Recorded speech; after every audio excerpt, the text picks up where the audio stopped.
can see okay. So just to get started, a couple of little facts, as I've mentioned, about the UK. It's obviously the biggest export market for Irish food and drink products. Hi there, come on in. It accounts for approximately 44% of Irish food and drink, and it's a market that's in growth and it's worth about 3.4 billion, so it's obviously a significant market for the Irish agri-food industry. The GDP figure for the UK is standing at about 1.5 trillion pounds sterling, and this year this year economic growth is going to be sort of relatively stagnant in the UK at about 0.2%. It's not negative, but it's almost static year on year. So there's sort of challenges there from a UK economy perspective.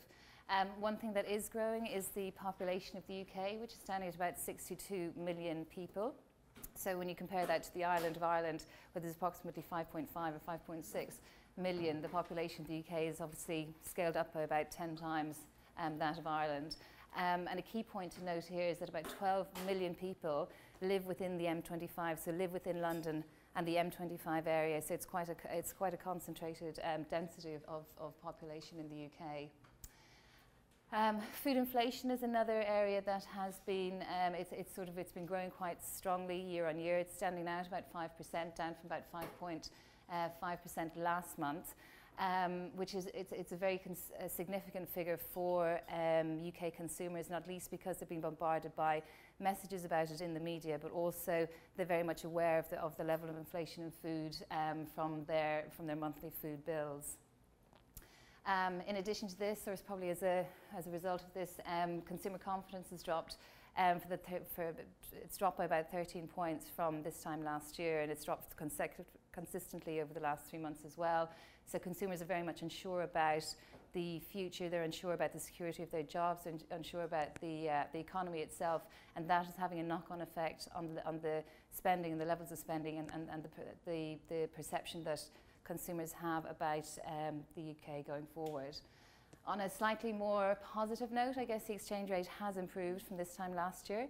It's now standing at 1.14 to the pound sterling, which obviously means it makes Irish exports more attractive. More attractive to UK retailers. Going into the retail market in the UK, it's a significant market. It's worth just over 95 billion, growing by about 3.8% year on year. So it's demonstrating good growth there. A lot of it's been driven by this inflation figure, however. It's a highly consolidated market. I'm sure most of you are going to be familiar with the top four, as they're called, retailers in the UK, which is Sainsbury's, Asda, Tesco and Morrisons. The total tally of these retailers in the UK accounts for about 75% of the market share. So it's very, very heavily concentrated amongst those top four retailers. Tesco, obviously the dominant player in the UK, similarly the dominant player in Ireland. Its market share, its total market share is standing at about 30%, which equates to the combined, market share from its closest two rivals. So it's significantly ahead of its closest two rivals in the UK.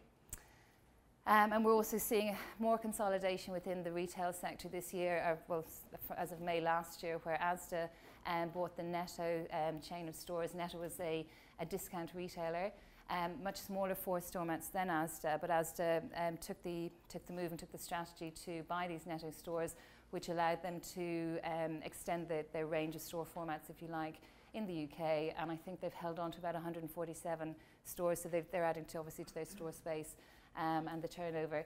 And the other area of potential consolidation or change is the fact that Iceland is currently up for sale. There's been no recent movements on that, other than in August time, Malcolm Walker, as the CEO, announced that he was sort of looking for funding or for equity to support the purchase of Iceland, but that yes has to be confirmed. In terms of the key trends that we are looking at, that we're seeing quite clearly coming out in the UK, and I suppose it's points for you to consider when you are looking at how you approach, or your strategy or your approach in terms of dialogue with buyers for the UK market. Private label has always been very strong in UK retail, and it's currently standing somewhere between approximately 45 to 50%, or about 43 billion pounds. So it's a significant area not to be underestimated from a UK retail perspective. Obviously, if you want to go and if you're considering supplying in private label into the UK, you do have to have BRC accreditation as a minimum. So this is one of the major tick boxes that you'll need to be able to communicate to buyers when you are speaking to them. Promotions, we're seeing, I suppose we're seeing most recently over the last month or two, a particular U-turn in promotions in UK retail. So previously, over the last, I suppose, 18 months to 2 years, the depth and the breadth and the activity of promotions has been extremely strong in the UK. We're now seeing from different retailers various strategies in terms of promotion. For instance, that's okay. For instance, Tesco is pulling back from their width of promotions and actually looking at their depth of promotions. And then if you look, for instance, at somebody like Morrison's, they still have a very, very wide spread of promotions going on in retail at the moment. But it's just interesting to track and to note what the retailers that you're targeting, what their sort of standing is, of what expectations they will have from suppliers in terms of promotions, because there's a lot of changes going on there currently.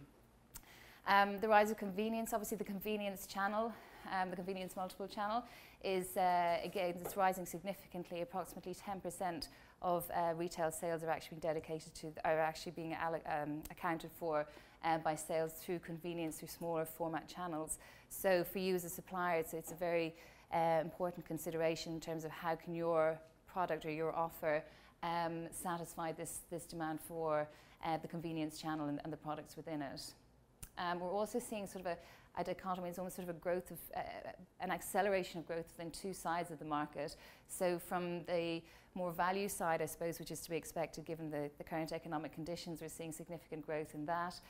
But similarly, we're also seeing a lot of growth in premium, the premium end, the premium type of products in the market. So again, it's almost like the middle ground. It's been slightly squeezed, but at the two ends of the axis, we're seeing growth there. And it's something, again, to consider. Where does your product, or how will your product resonate with potential buyers in these two areas?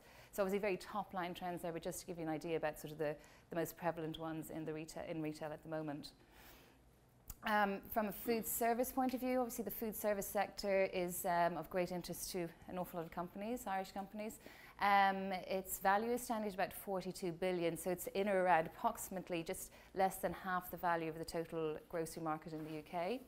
It is growing, it's growing at 1.2%, so slightly behind the, well, quite a bit significantly behind the level of growth that we're seeing in the grocery market.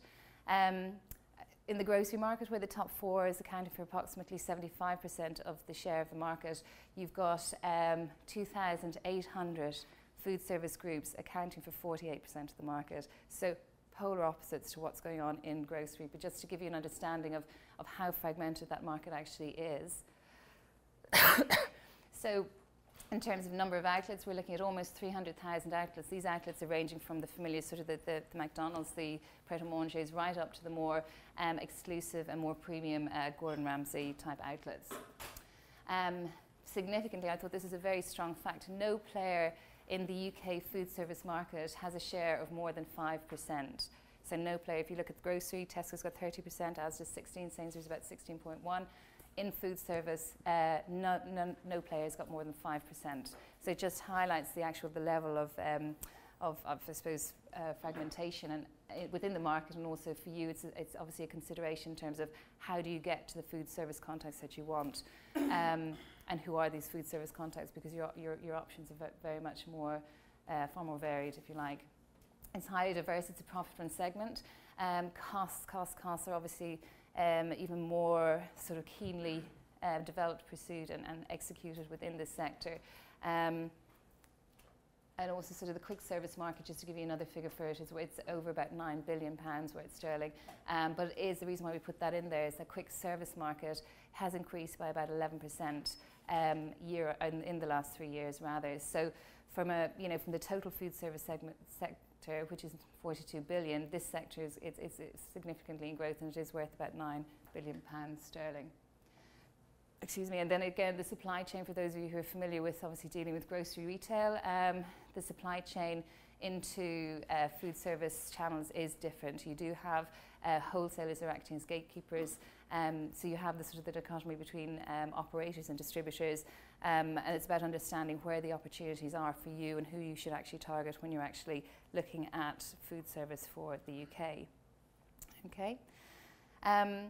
So really what you're all here for today, I suppose, is to get an understanding or to start, clarifying in your head what your strategy is for Marketplace. I know a number of you companies will have attended Marketplace previously.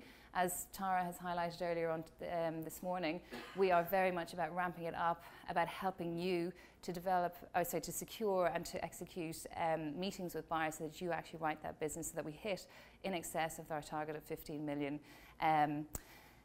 So how do we do this? Well, Marketplace, as you know, we're sort of alluding to it, it's almost like a royal wedding. It's about sort of marrying your offer with the demand that's going on from the UK. And Marketplace itself, it's obviously going to be the day itself we run on a speed dating type basis. So you're almost sort of courting the buyer and showing them exactly what it is, what sort of a marriage you could give to them.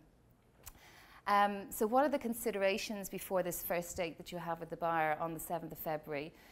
Most obviously, the most important thing is for you to understand how well suited you are to this buyer. So how is your offer going to resonate with them, and how is your offer going to deliver something over and above what they currently have? So it's about you really need to understand what their offer is about, what their consumer essentially is about, so that you in turn will be able to present your product to resonate sufficiently with them. I've mentioned BRC before in relation to private label. Obviously, an understanding and a clear communications of the accreditations that you have as a company is an absolute given. This must be communicated clearly and understood clearly before you actually go on your first date, if you like. I've mentioned BRC. If you're going in for private label, it's an absolute minimum. It's also a very useful benchmark when you're going in with a branded product, because a buyer will instantly be able to take off your standard of operations and have sort of trust and faith in how you run your business. And benchmarking your product, again, this is really important to demonstrate to the buyer that you understand what your product offer is, but also how your product performs in relation to other products within their category. This is about demonstrating to the buyer that you understand, that you've been into their store, you understand the offer that they have, and again, you're clearly demonstrating what the difference between the current offer is and your product. A very easy way of getting this process started is to log on to a website called mysupermarket.co.uk. It's a price comparison website which is updated on a daily basis, and it'll give you the product images, the product pricing, the ingredient spec of products within Sainsbury's, Asda, Tesco, and also Ocado, which is a home delivery service which was very closely aligned with Waitrose, probably moving more towards Sainsbury's offer now, but it gives you a very quick way of actually doing sort of a benchmark process without actually having to go into the market. In addition to this, the London office, Board B London office, will run a market study visit for companies before Marketplace, where you can actually come into the various different retailers. We'll facilitate this, and you can actually get an understanding of what the competition is like in store. We're confirming dates for that, but all that information will be sent out to you. Market study tours, just mentioned that. Logistics, again, I'm not going to go into logistics in huge detail because we are having a day on logistics as part of the whole Marketplace process. I would strongly recommend that you do not go and have a meeting with any buyer unless you have investigated how it is, or you understand yourself how it is that you're going to get your product to that buyer. Again, it's about instilling confidence, but it's also about showing them that you're serious about supplying them, and that you know what you're talking about, that you're capable, and that you've put sort of thought and effort into the whole engagement process. The next consideration, obviously, it's about pricing. Can you afford to do business in the UK?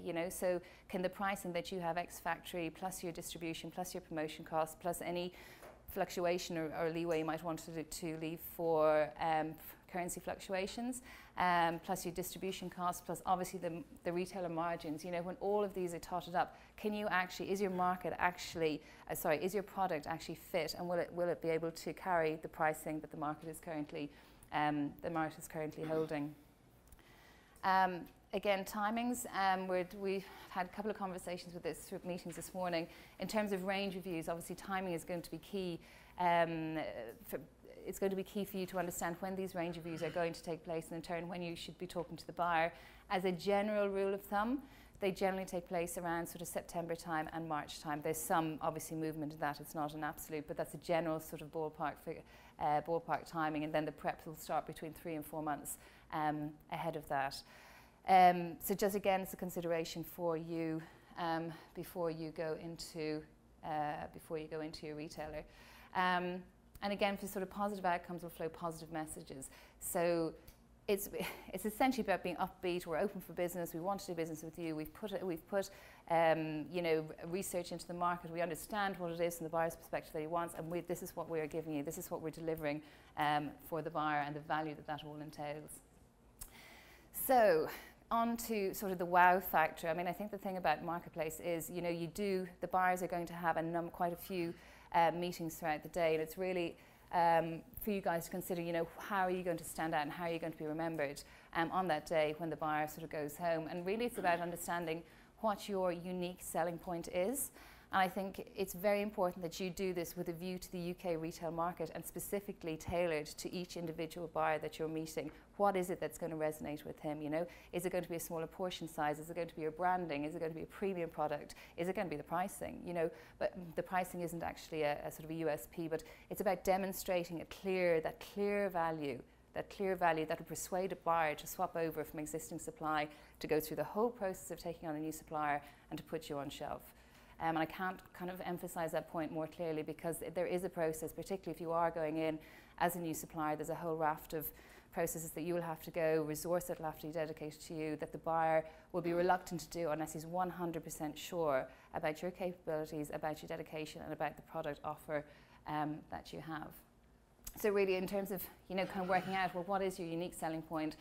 It's almost like it's not about the unique selling point to the buyer, it's about the buyer's buyer. So it's about the buyer's customer. So you must understand who that buyer is, who his supplier, you know, who his customer is, and what is going to make a difference to them, because essentially the buyer will want a product that's going to draw new customers into his category and it's going to add to his bottom line. So that's always got to be at the back of your mind when you're developing or being clear about your point of your unique selling point, rather. And the other thing is, you've got 25 minutes of catwalk fame on the day. And I think this is being sort of, we will allocate 25 minutes for the buyer meetings.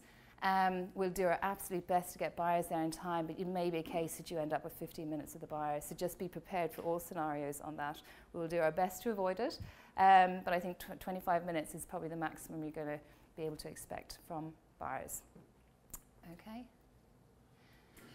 So in terms of sort of follows on, the slide follows on from the USP point that I just made. So really it's, you know, it's about clearly, you know, demonstrating what your product is. So, you know, it's organically reared, so what? You know, why is that going to make a difference to the buyers, consumers? You know, so pull it out and you just kind of finish the sentence, if you like, when you're actually talking to the buyer on the day. Understanding consumer trends and how you can drive the category value. Again, this sort of fits into how are you going to draw new customers into a buyer's category by, you know, capitalizing on trends, by developing trends, etc. But you can only really understand those by understanding what's going on in the UK market, which will fall out from either market study visits or indeed the My Supermarket UK website, or information that you can request on a bespoke basis from the Bord Bia London office. Okay. The other point I think is, and probably builds on what Terry was saying this morning, is to keep it consistent. You know, the majority of buyers that are coming into Marketplace will not know you. They won't know your company. They won't know what your expertise is. They won't know what your capabilities are. So from the very instant that you sort of look into the white of each other's eyes, if you like, you're going to have to keep reiterating your capabilities, your trust, that you're not going to let them down in any fashion or form, that you absolutely know what you're doing. So just keep being consistent, whether it's in the presentation that you give, the communications that you have, the branding of your product, the follow-on, the professionalism that you demonstrate. It's vitally important. So in terms of the 25 minutes of catwalk fame that we've just spoken about, you know, how do you engage the buyer? And these are probably some practical points. Some of them probably obvious, others maybe not so, but I think it's good to just have them all down in one point as a point of reference. Strong sales literature, you know, professionally, well developed, very resonant, succinct, though, you know, to the point. Sales literature is very important on the day. Again, the buyers are going to be meeting a raft of suppliers, so they do need to have something to take away with them but don't obviously overload them. They're going to be going back on planes, majority of them. So again, it's about getting the basis right. The clear sales responsibility, so whoever it is that's going in to meet that buyer on the day should be the person that is responsible for maintaining that relationship with the buyer going forward. You've got very little opportunity to start building that relationship with the buyer, so you need to get in there from the very, very beginning and to make it clear and build up that relationship. Again, demonstrate your experience, demonstrate your competencies as account managers. Even if it's the case that you don't currently supply into the UK, you can have a brief conversation about the fact that you supply the major multiples in Ireland, that you've been doing it for whatever number of years, very quickly, but get it out there so that they know, okay, this guy knows what he's talking about, or lady knows what they're talking about, and I feel comfortable dealing with them. Be professional goes without saying. First impressions, I think Terry sort of covered this point earlier this morning. Punctuality of meetings, again, that sort of goes without saying. And then to quote in sterling, putting the quote in sterling, I think, is sort of highlighted there. It is important to just give the buyers very sort of clear, they can make very clear and quick decisions. However, I wouldn't expect any of you to be obviously quoting for any of the retailer buyers that you're meeting at Marketplace, because you don't know what the volumes are. You don't know what the logistics costs are going to be, etc. You don't know what the promotional expectations are going to be. So do try, if it looks like it's progressing well, there may be an opportunity for you to get an understanding of, ballpark estimates and ballpark targets. But the chance I would not in any way quote any retail prices, selling prices to the buyers. That's for secondary and tertiary meetings after that. So the listing, the wedding day is here. The hard work essentially starts. So there can be great elation and rejoicing when you get to a point, particularly with the UK multiple buyer, with the UK food service buyer, depending on the channel you're targeting, when the sale is agreed, and you just think, fantastic, this is it. I've got my forecast figures. I can go and talk to my boss. I've hit all my targets, whatever it might be. But in fact, it's exactly the same over here as it is in the UK. That's really only when the hard work starts. You must position yourself in a position and communicate to the buyer that you're going to be in a supporting role for the duration, because you want this listing to be as sustainable as possible, you want it to be maintained for as long as possible, and you want it to lead to other opportunities for you in these channels. To support this sort of build up, if you like, of relationships, maintaining and developing business, the other sort of thing to remember as well is that there are key contacts outside of the buyer that can be just as valuable to you, particularly if you come a cropper, there's some certain crisis that develops somewhere down the line of the listing. So for instance, your product developers, you could look at category managers, most particularly, I think most importantly from an Irish perspective, having a contact in the supply chain channel in some fashion or form is really vital. If it's a case that for some reason your supply chain breaks down, the buyer is only going to be able to tell you it's not on shelf, you're costing me money. Okay, he's not going to be able to tell you where it's broken down. But if you've got some inroads or some way of actually contacting or having some contact within the supply chain, you have a better chance of sort of rectifying the solution sooner rather than later. And then again as well, sort of in terms of sustainability relationships and maintaining relationships, really sort of aiming to meet your buyer at least on an annual basis, possibly on a biannual basis is very, very relevant. But if you're going to meet your buyer, have something genuine and of interest to them that you're actually going to talk to them about, whether it's a raft of new product developments that you've done, whether you've commissioned some consumer research and want to share the insights with them that they will not be aware of. Something like that, you have to have something very, very tangible for the buyer to actually make that time that they give to you worthwhile. And the others, don't become complacent. I mean, I've seen companies, and companies of all scales that just take their eye off the ball for 6 months, for 8 months, and suddenly the listing is gone and they wonder what happened. You have to just maintain that contact and be there and be prevalent and be top of mind essentially for the buyer. And of course, always keep an eye on the competition. There's one thing, the UK grocery market, obviously, it's worth 95 billion. It's very dynamic. You've got competitors coming in from a global basis. And there's just always going to be somebody champing at your heel for that bite of the market, that slice of the pie that you've got. So maintaining your understanding of what's going on, what your competitors are doing, where the trends are going, et cetera, is obviously a vital part of the whole process. Dealing with rejection. Dealing with rejection, I think some of the stats say that about 90% of new product launches actually end in failure. So while that might sound very negative, I think what it really means is that success, that rejection is part of success. And the best way to deal with rejection, I think, whether it comes in marketplace or whether you've gone, somewhat down the line with some of the buyers, be dignified. The buyer, if they've made up their mind that they are not going to supply you at whatever point during the process, they are not, that is the end of it. There is no point in begging, trying to come back with a different offer, whatever it is. The times that I've seen a buyer change her mind has been very, very few and far between.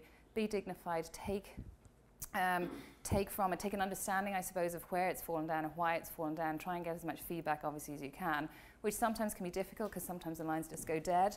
But particularly from a UK perspective, it's about sort of, I suppose, learning from it. The first time, particularly if it's your first approach with a market or with a buyer, with a new retailer, you just may not have it quite right for whatever number of reasons. So it's really about learning from it, giving it time and adjusting, and then coming back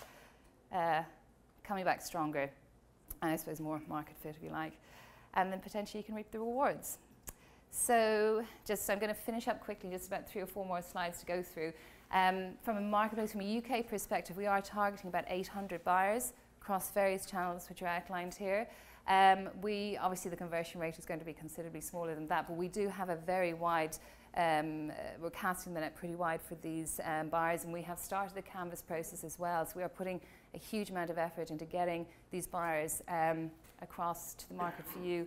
And as much as the sales target is about 15 million, we internally obviously have targets as well in terms of who we actually go and the calibre and the quality of buyers as well. So just to reiterate that we are putting a lot of thought into it.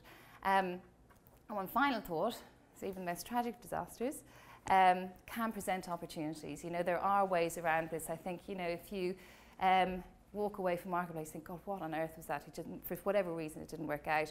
It's a starting point for a lot of companies. It's an entry point to the whole process of actually, understanding where they're going to be or how they're going to be successful within retail within the UK. Okay, I've flown through that. I think I'm just on the half an hour mark. The final slide I've introduced myself as Maria Stokes from the retail side. Michelle Butler will be familiar to some, not familiar to others. Michelle is actually the manager of the UK for the next year while Beatrice Blake is on maternity leave. Sarah O'Connell looks after food service and Henry Horkin looks after meat. If you've got any queries or questions or you'd like some advice, anything at all in relation to any of these channels in the UK, just drop us an email or pick up the phone and we'd be more than happy to help you with your queries in the run-up to marketplace. I suppose the final point is that I've mentioned the market study visit. We will get a date for the diary and that information will be sent out to clients rather. Okay, is there any questions that anybody has right now?